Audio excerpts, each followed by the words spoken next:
Oil prices surged almost 5% early Thursday. Markets reacted after the US put sanctions on leading Russian suppliers Rosneft and Lukoil over the Ukraine war. One analyst said the sanctions mean refineries in China and India will need to find other suppliers for oil, or they risk exclusion from the Western banking system.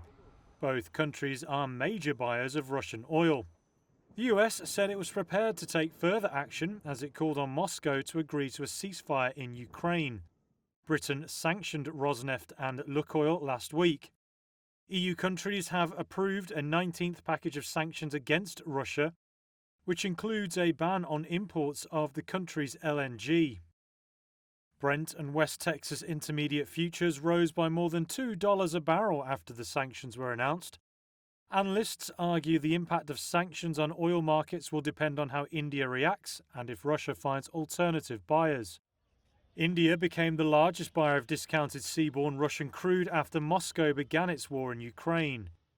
Industry sources said Thursday Indian refiners are likely to sharply cut imports of Russian oil due to the new sanctions.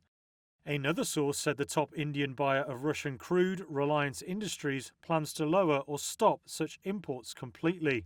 But some analysts remain unsure on whether the sanctions will lead to a big shift in supply and demand.